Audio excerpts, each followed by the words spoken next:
our speaker for the day, and then I'm gonna get out the way and let him do his thing. First of all, let's come make sure we get down close. So no top row dwellers. Even if you spoke in chapel, you did an awesome job today. No top row dwellers.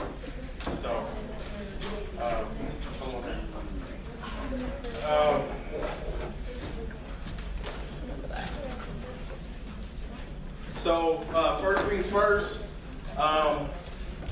like I said, I need y'all don't have y'all's desk tags ready to go.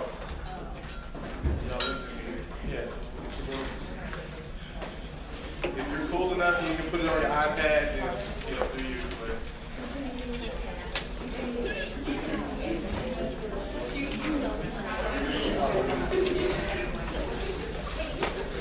I stole it. She says it all the time.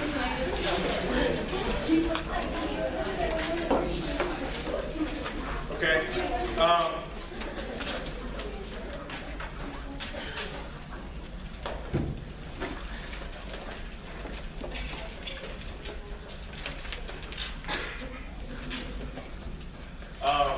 Important things. Number one, tomorrow's our first combined multicultural chapel.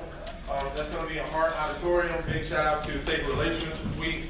Apparently they booked people for us, but you know what? They're kind enough to switch with us. So don't forget multicultural chapel.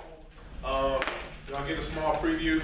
Our speaker tomorrow is going to be y'all's speaker today. Talk about a different topic, but y'all will get to check him out and tell everybody how cool what great it is. There's a big screen. Big screen.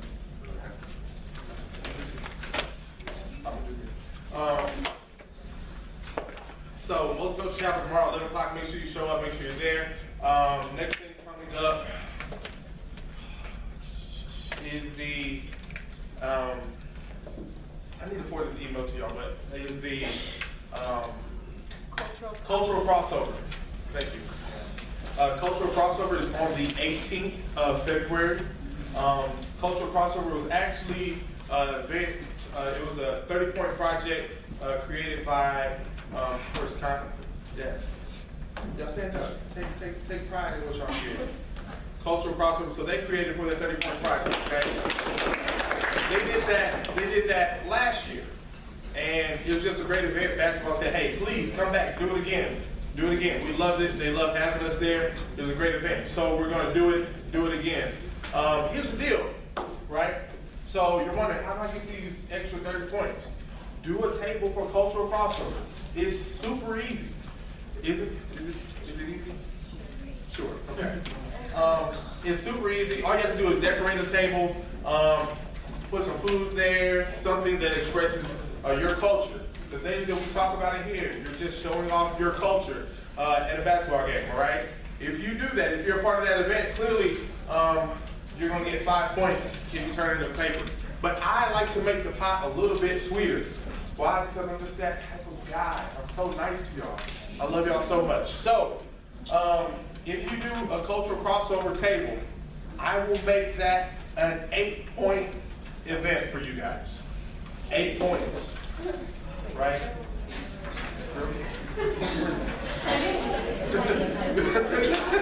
So, if you do the cultural crossover event, make sure you go online, log up for a table. It's free. All you have to do is come, supply, and win. Here's the other piece. You could possibly win $200. Okay? You can win $200 to go towards your group or organization, whatever you're a part of. So, it's a great event to be a part of. Make sure you sign up by February the 12th. Thing number 3 that why am I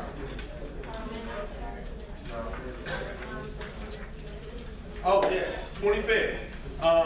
So, the 25th of February, we have another event that was created by another culture of the ACU scholars, right? It's called Who Wears the Pants? Y'all stand up. If you're a part of that group, stand up real quick. Who wears the pants? Group. So, give them a hand. So, they're putting on this forum called Who Wears the Pants? Y'all want to tell them about it real quick? Because they're talking about different enhancing a relationship, like from a physical standpoint and then from like a cultural standpoint? That question is a panel discussing kind of what how people see. Right. So who wears the pants in a relationship? Talking about either relationship, talking about work, talking about all these different genres of life. Who wears the pants? And so they're doing that. Guess what? If you come to that event, not only will it count as a 5-point event, but it will also give you 2 chapel credits. Okay? Because we made it a chapel form, okay? Where you need chapel credit? Because you don't go to chapel like you're supposed to. Do you know him? Do you know him? You don't know him? Yes. She don't know him. She doesn't know him. But anyways, 2 chapel credits. That's on the 25th of February, 8 to 9:30. 8 to 9:30. Yeah. Where? On the 25th. In Art Auditorium. So come get your chapel credit. Come get your 5 points. It's going to be a great event, great discussion. We'll have some cookies, cake, and something. Are you going through today? Do you need to stand in the corner and have a praise break or something? Okay. All right.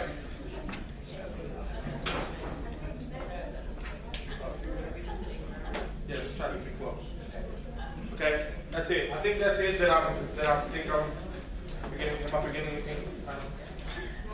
Okay, great. So those are the events. I'll send you out another email reminding you. Oh, that's what I'm forgetting. This is huge. So what to do this Friday by 5 p.m.? I got you flyers. Okay. That's why I send you a syllabus with all the dates in there, so you can remember your progress reports. They are due. Listen. They are due Friday by 5 p.m. to my office.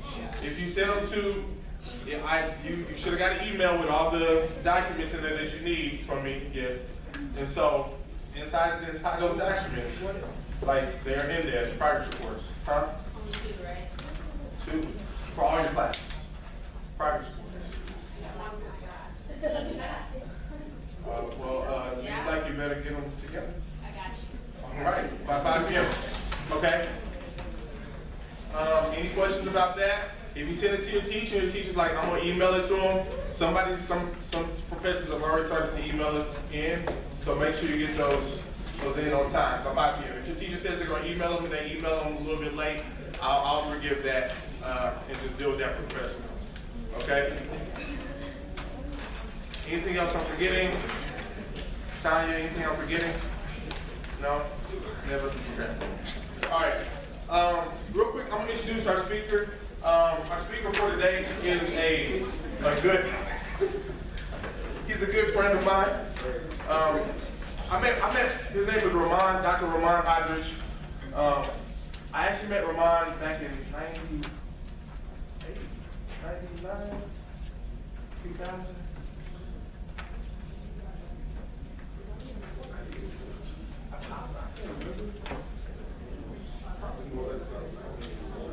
94, okay. 94. Great. Anyways, back in 94, he was, were you born yet? So he's a really good guy. He is the CEO of Effect Incorporated, which is a nonprofit in Plano, Texas. He's also the senior minister at the Avenue Ave Church of Christ there in Plano, Texas. Actually, one of your co-ACU scholars is a member there.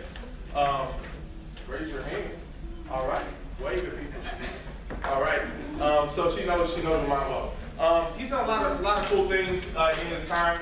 One of those was that he was Mr. National Youth Conference back in '99. And then he was also Mr. Youth of Christ and did some other things. One of his greatest credits is that he is an ACU alumni. He's an ACU alumni of 2002.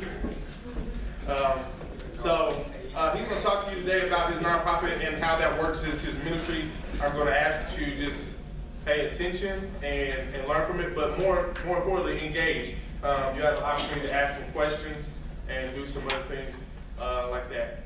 Okay, everybody good? Any questions? Officer Ramon Hyde.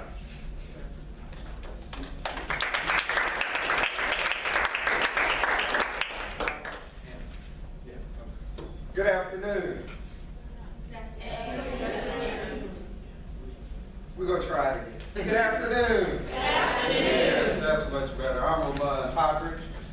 Glad to be here with you all. As Brother Martin stated, I'm a graduate of ACU in 2002. And back in the day, I used to say I'm not much older than you all, but now I think about it, I probably am. So y'all just really made me feel old all of a sudden. I'm also the minister of the Avenue F Church of Christ in Plano, Texas. Been the minister there for going on 8 years. It'll be 8 years this October. Had my nonprofit for going on 5 years. But I wanted to talk to you a little bit about me, then I'll open up and talk about the nonprofit, and then open it up for any questions. What time do y'all normally get out of here? 5.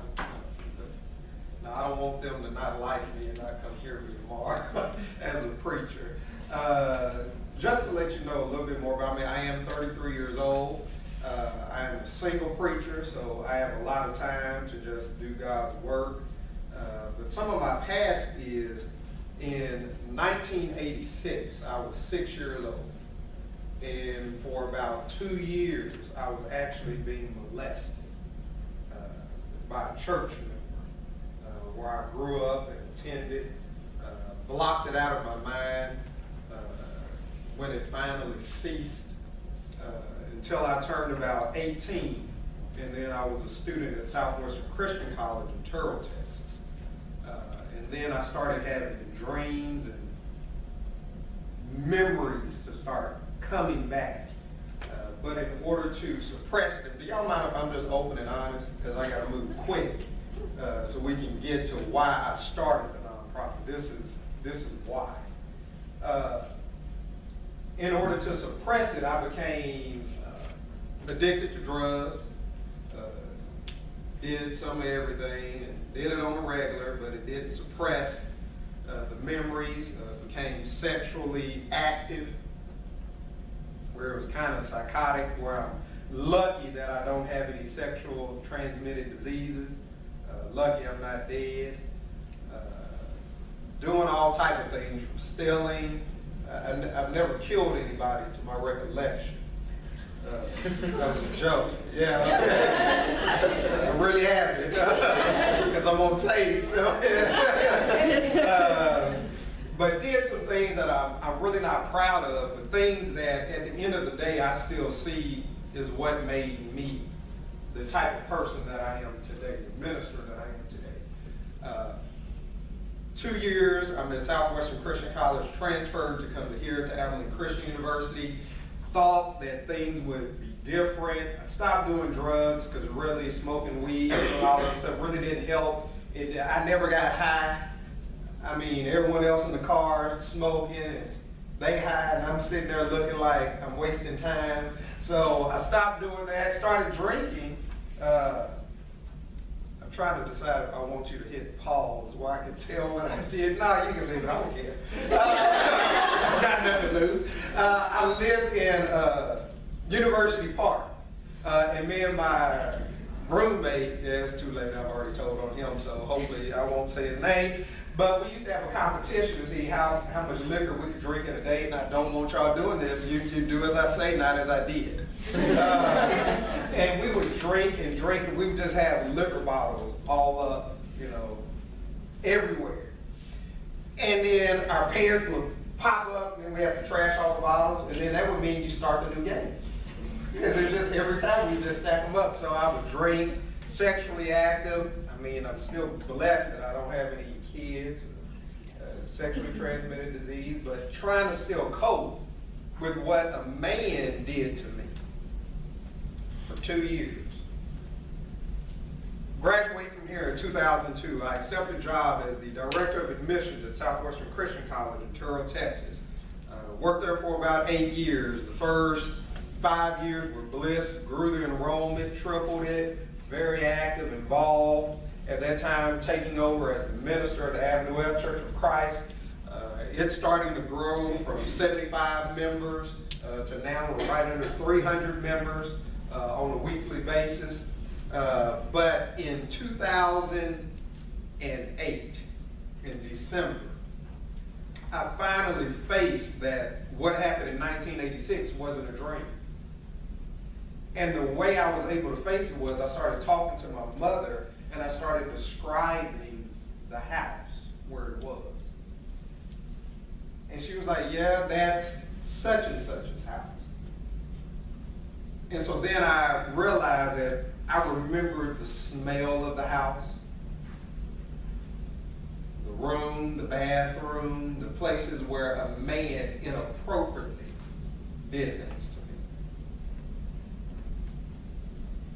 I decided I'm going to tell my parents at the end of December. I preach a sermon at the church, and I head down to my parents' house, tell them I need to talk to you. And I'm trying to tell them because I had started going to counseling about 45 days prior to, because I had started wilding out. I'm the minister, but because of my sexual addiction, trying to prove that I'm not gay.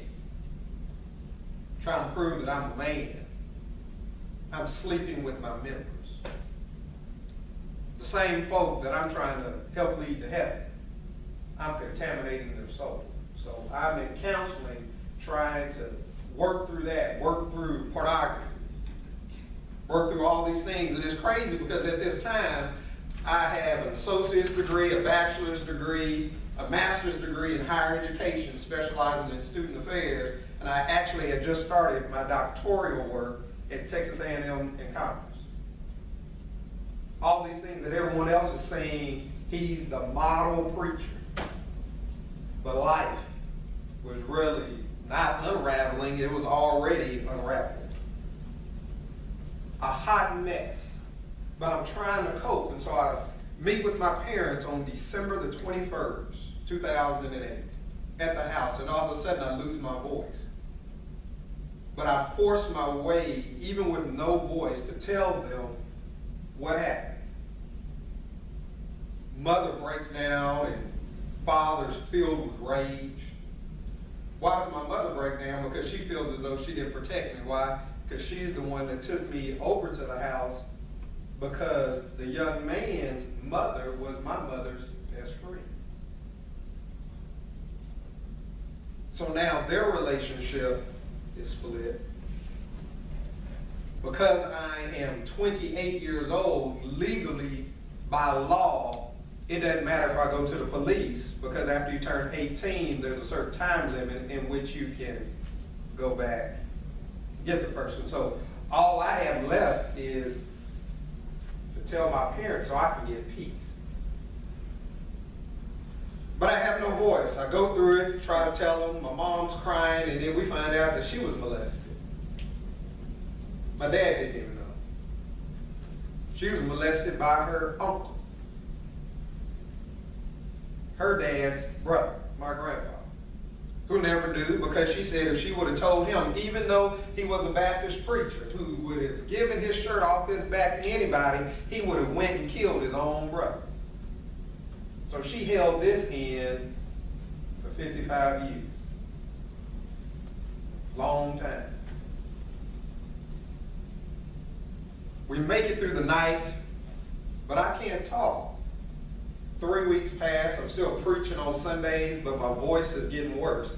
Find out that I actually have to have surgery done on my throat because there's polyps and other things going on in my throat, and they actually say I'll never be able to preach again.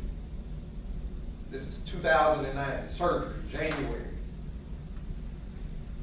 I can't speak, I can't pray, I can't sing, I can't do anything until Father's Day of 2009. That was the most difficult 6 months of my life, as a 6 month. Sitting there. Other people don't want to sing. I wish I could have sung.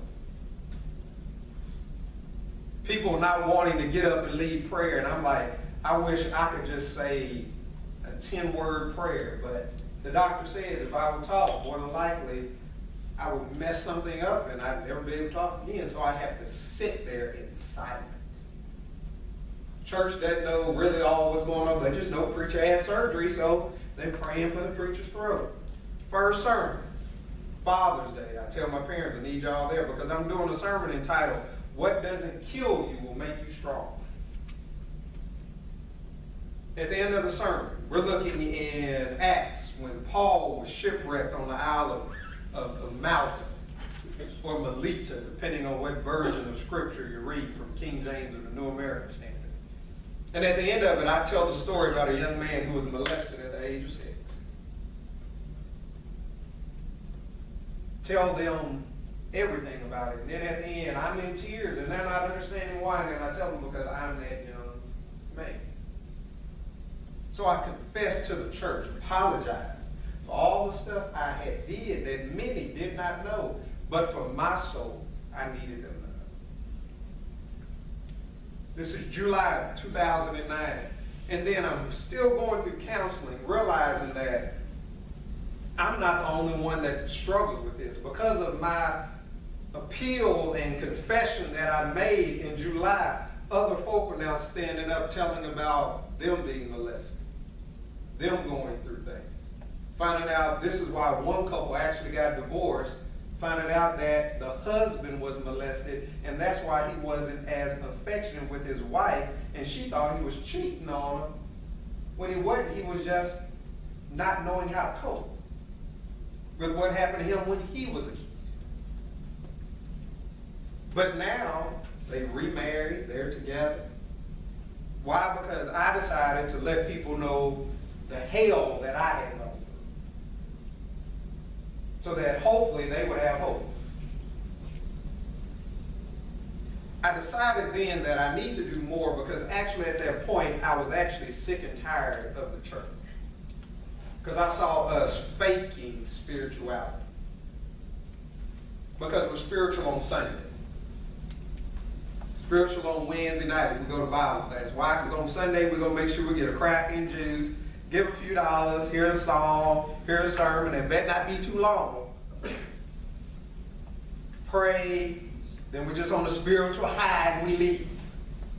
Wednesday night, come to devotion, go to Bible class. You feel good, feel like you're heaven bound, even though failing to realize really you're hell bound. Why? Because there's a whole bunch of other stuff that Jesus said we're supposed to do that we never do.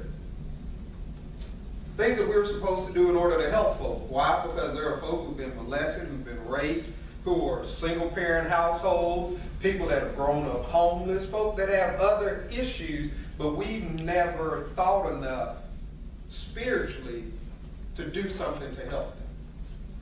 So I came up with a nonprofit idea. I was a youth minister before I became the minister of the church, and so my passion has always been youth. Why? Because my dad was the youth director, youth minister. My mom was an educational director at the church. They both were the Youth for Christ president at one time while I was a kid. So all I knew was youth. So I'm like, we're going to do something for youth. So I started a nonprofit to have a summer camp. Why? All because in 1986, a man molested.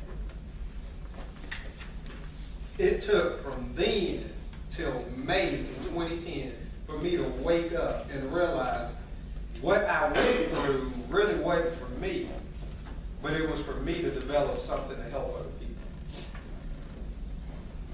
Started the nonprofit. Have our first summer camp in the summer of 2010. 50 kids, thinking that's it. I just do a summer camp every year. But as you can tell from all the materials I've given you, we've expanded greatly. From a summer camp that normally costs us anywhere between $40,000 to $50,000 for 30 days to run it in the month of July. We have an annual budget now of $968,888. Because we've grown from summer camp It's offering counseling services for those that are abused, that are going through withdrawals, whether it is from drugs, alcohol, family counseling, premarital, marriage counseling. We do things with education, helping kids succeed and going into higher ed, K through 12. We have an after-school program. Because of the physical need, we opened up a clinic. We have the Avenue of Family Health Center, which is opened up in our church building on Mondays and Wednesdays, only serving the uninsured. Why? Because if you have insurance, you can go to the doctor. But if you're not insured, normally a physician won't see you. So we opened that up. We have a fresh food stand. We're on Saturdays, Mondays, and Wednesdays, for 5 hours out of each day.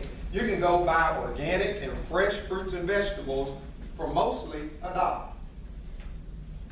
5 apples, $4.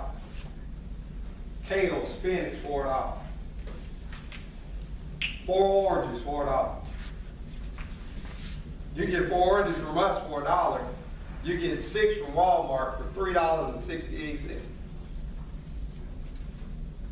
To promote healthy eating.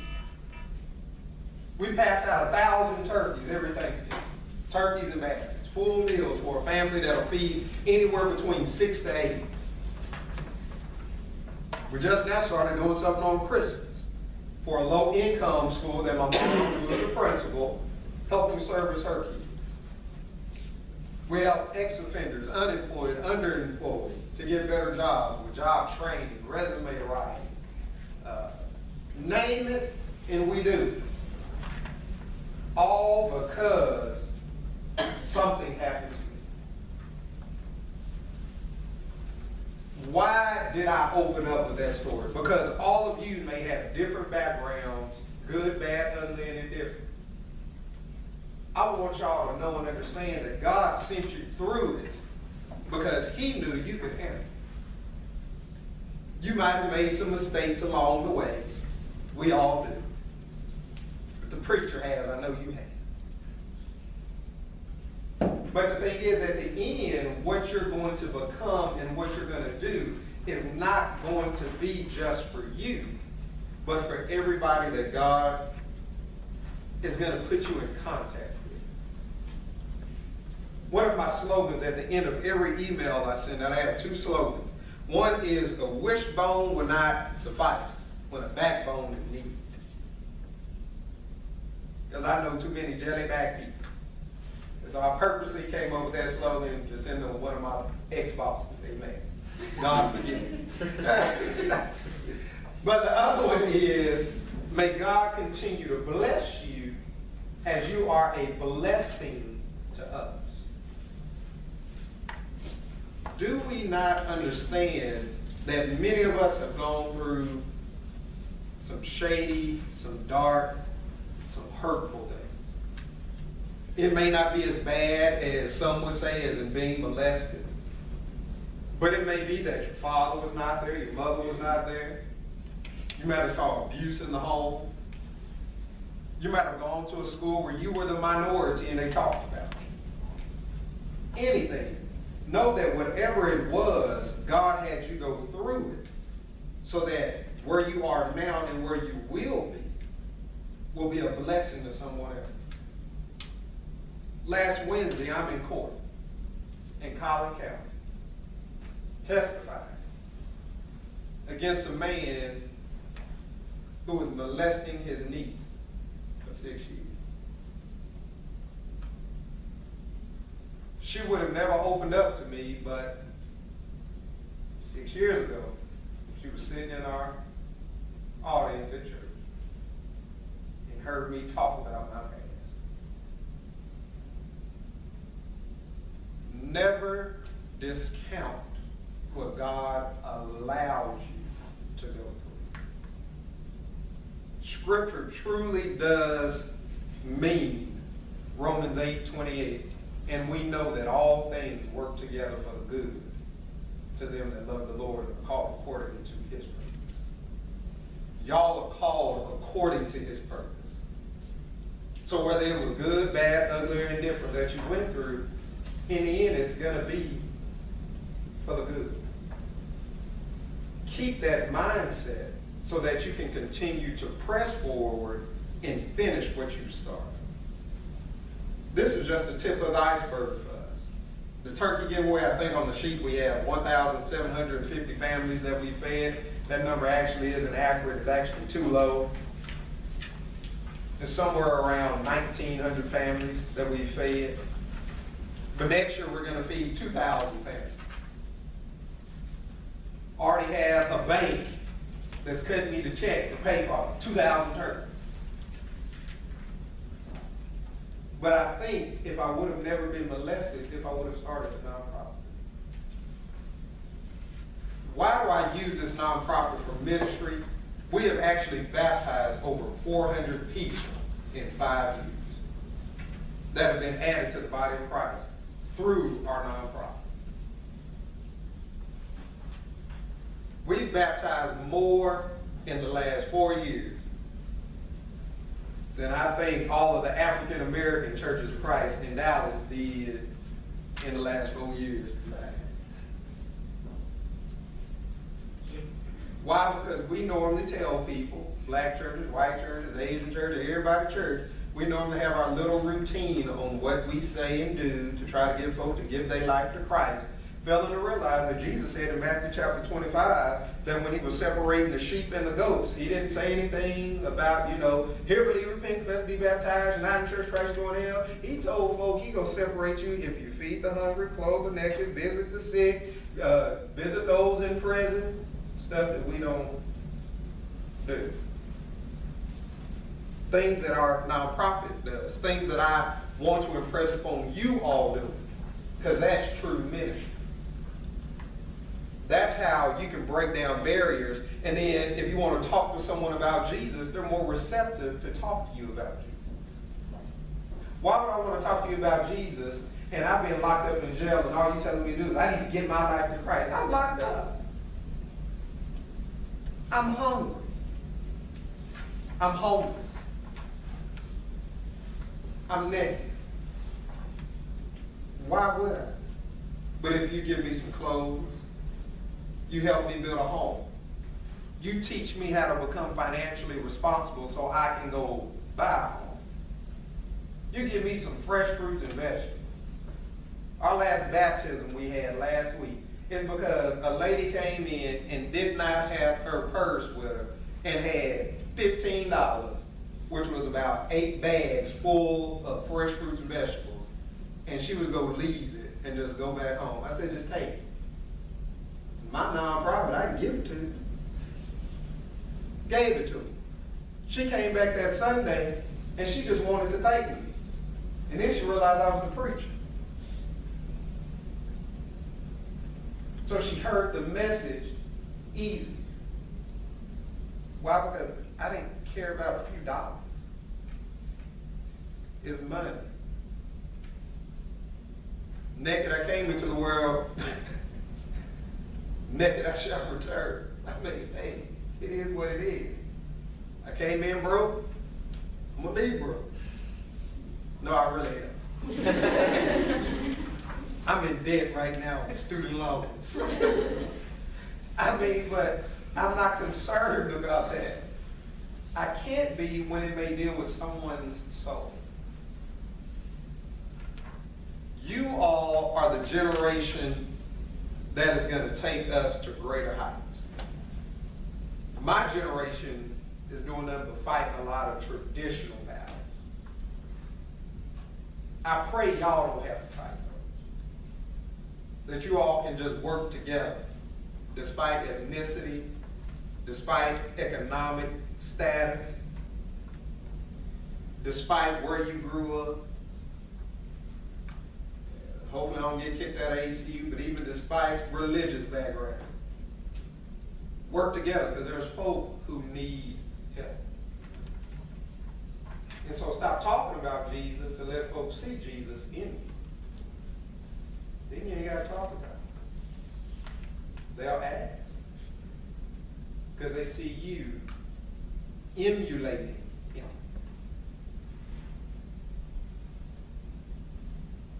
That's my story in a nutshell. We got about 20 minutes. I'm the type of person, you can ask me anything. You know what I'm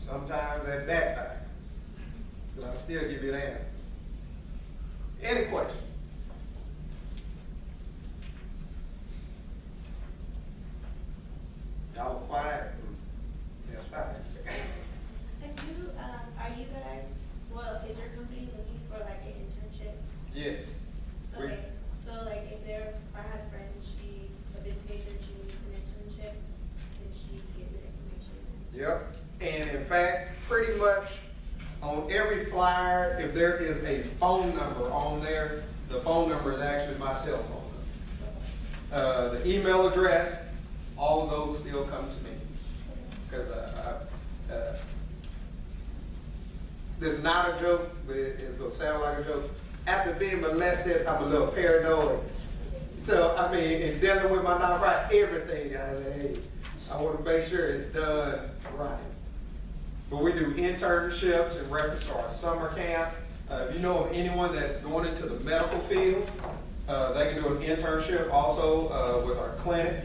Because we actually, our clinic, now that I state that, our clinic and our fresh food stand is a partnership that we have with Baylor Hospital. So Baylor actually pays for the physician that is at our clinic on Mondays and Wednesdays. And because of our collaboration with Baylor, the fresh fruits and vegetables that we order from a company called Fresh Point, a lot of people have never heard of them, but a lot of people have heard of Cisco. It's normally that big trailer that even delivers food here at ACU. That's their sister company that deals with all the fresh fruits and vegetables. Because of our deal with Baylor, we get everything 75% lower. And so we're able to sell everything cheap. Because of that collaboration, which all came about because one of the board members for Baylor Hospital's granddaughter was in our summer camp. She was in our first summer camp, then she came the next year. And so she went home, told her grandmother about the summer camp. Her grandmother was like, well, how much does it cost? She said it's free because it's a free summer camp. We don't charge people anything to watch their kids from 7 a.m. to 7 p.m. the whole month of July. That's a long time for free. And at that point, I was cooking breakfast, lunch, and providing the snack. This is before we got money. This is my money. For free. I don't know if I was crazy, stupid, or godly. I'm praying it was the last. But she went to her grandmother. Her grandmother said, you're lying. They can't be doing this for free. Because, I mean, we did academics with them to help them to make sure that they would be ready for school when they started back in August. We took them to museums, to parks, to the movies. We did social things. We did some of everything. We had someone come in and taught them how to do pottery. I mean, it wasn't a babysitting thing. It was for ages, what, 6 to 13. And then those who were 14 to 18 actually did interns with us. In fact, Shanice was one of those. They did it for a couple of years. And so then that's why I was able to, in my right mind, and honestly, write her a letter of recommendation. We're being honest, each one that I wrote for her, I did receive a phone call, because in reality, everything that I stated in it, she did, but it doesn't seem believable. But she did. And then they go to our websites and see everything we do, then they understand, yeah, I mean, he's not lying. But that's how we worked it. And this young lady went and told her grandmother. Grandmother said, no, that couldn't be. She came up, said, can she volunteer? She wanted to volunteer that day. I said, well, ma'am, I'm glad you came up, but we have a process for volunteers. You need to fill out this paperwork. I need a copy of your driver's license, social security card, and I got to do a background check, so you can probably come back in 2 days and volunteer, but right now you can't. She liked that.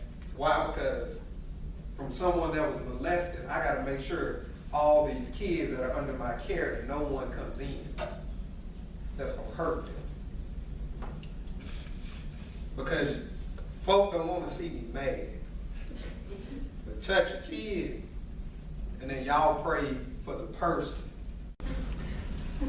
But she liked it, left, came back, filled out everything, worked with us one day. Then she asked if my group, can we just utilize your facility? We need to have a meeting. I didn't know it was Baylor Hospital. She done brought in the president of Baylor Hospital, all of them having a meeting in our building. I forgot they were having a meeting.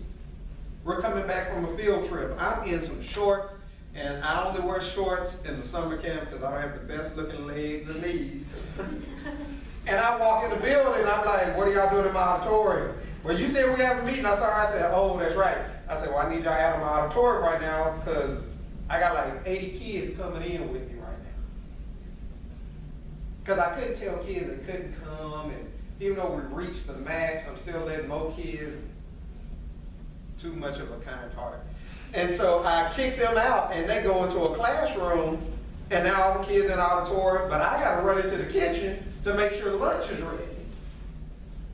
But I need the classrooms because we got a small church building where the kids can eat. And so I walk in there, and these people in there meeting, I'm like, y'all got to go out of the building. And they looked at me, and they asked, who are you? I said, Ramon, you gotta go. And they said, who are you? And the lady said, he's the minister here. And they were like, oh. I was like, yes, I need the room so they can eat. You gotta leave. Can we go back in? You can't go back in the auditorium. When they finish eating, they go back in the auditorium. So they left. I still did not know this was bad. Then I get a call a week later telling me that they appreciate what we're doing in the community. Why? Because there's 8 churches in this low-income community in Plano, Texas. But none of the other churches are doing it. So they asked me, would we like to partner with them? Baylor Hospital. So I've been in the newspaper from accepting a mobile unit that they gave us. I was just in the newspaper, in the Dallas Morning News, in the neighborhood section, where they did an article on me and the church. This was 3 weeks ago, I think. All because, and I hate to keep going back to it, but it's all because I got molested. And I didn't allow it to make me forget. So interns, if you do an intern with me, it's not a normal intern. It's not where you just sit there and do nothing. You learn something, I may get on your last nerve, but you'll still love me. Yes. Nod your head, do something, learn it first. Everybody else knows what I'm waiting on you to do. You just put it there. Pray for me. And I'll tell you, the way I talk now is the same way I preach. I'm a very laid-back person. None of my degrees are actually in religious studies. But trust me, when I look at God's word, I give a word. Because I wanted to be a lawyer when I was here as a student. And then I got suckered into going to Southwestern Christian College, which now I'm a board member of. So my hands are in a lot of things now. I think I'm on 4 different boards now. Yeah, 4. Finishing my doctorate, Lord willing, walking in May. Running a nonprofit that's almost at $1 million company, running, dealing with the church. Sorry, I needed a moment to pray over dealing with church folk, amen. But just, hey, doing whatever I can do to help. Any other questions? And that's another preacher habit. We're going on tangent, and we got to reel ourselves back in. I keep forgetting this has been videotaped, but I make some ugly looking faces. Any other questions? Thoughts, comments? Make you want to run out scared?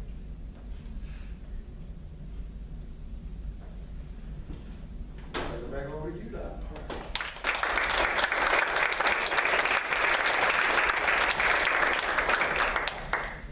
So we'll definitely, I'll send this video out like in emails like I usually do.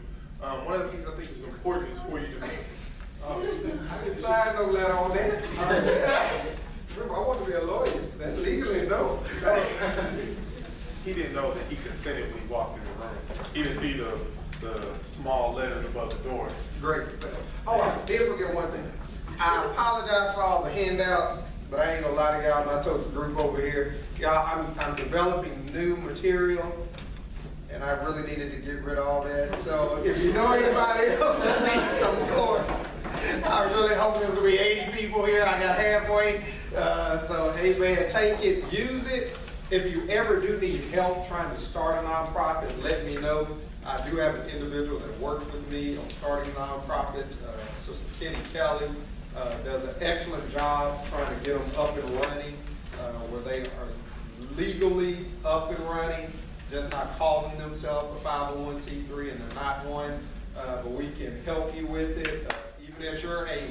I mean, being honest, this is the best time to do it, because in reality, to receive any type of federal money, you must be in existence from anywhere to 3 to 5 years with your 501c3 before you can even get any money. And so those are some things that a lot of people don't know. They'll get their 501c3 and think they're automatically going to get some money. They're not. You got to wait, because they want to make sure that you're going to last. And so we actually have just started receiving money because of our longevity, and we're receiving some good money. So no more money out of my pocket. Praise God. So he's doing some good work in Plano. If you, like I said, seriously, if you need an internship, that's a great place to go where you get some real live work and somebody that can vouch for you a long way down the road. Another thing that is important to remember is that there are a lot of people that just right out of ACU that have done some things like this. The Red Thread movement was something started right out of ACU by somebody y'all's age. And they were saying, hey, I want to change something, I want to make something different, I want to make a difference in the world, let's start doing something. So don't be afraid to find a problem, see it, and attack it. With that being said, since I do have this time, y'all were supposed to bring me today your list of what issue you see in Abilene that you want to attack and do your presentation on, and who's in your group that you're going to be presenting with. Okay? How many people brought their list? See, okay. But God's grace is going to cover them. Give them another week. No. Trying to help y'all.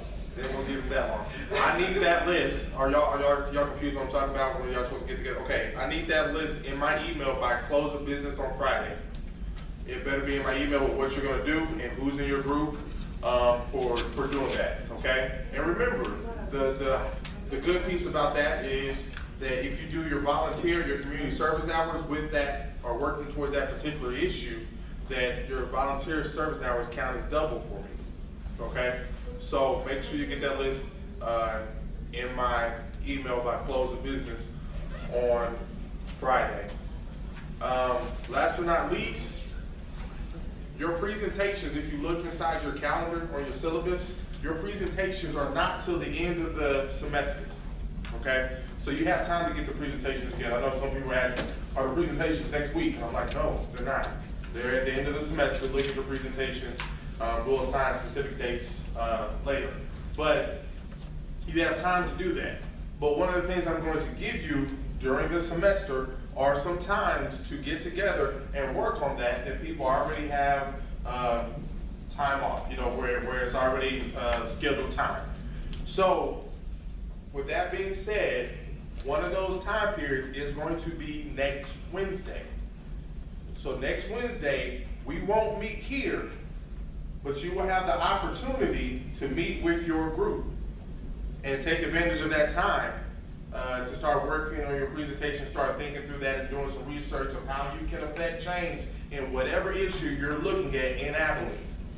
So next week, next Wednesday, from 4 to 5, you're already scheduled to be here. Now you can just meet as a group and work on that issue, okay? If you decide to go home and sleep during that time, that's your group's business.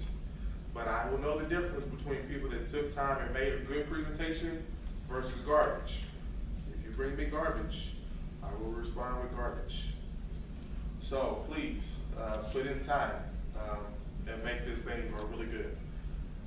Any questions about that? Any comments? Everybody's good? Everybody's ready for this 9-degree day tomorrow? Yes. Jessica, you ready? 9 degrees tomorrow? You don't want that to do? You don't want no more? Hey, if you have questions, I'm here afterwards. If you have questions from mine, we'll be here for a couple minutes afterwards. We appreciate y'all. We will see y'all at our next board meeting time. Make sure, close the business Friday. I need your progress reports and your list. Thank you.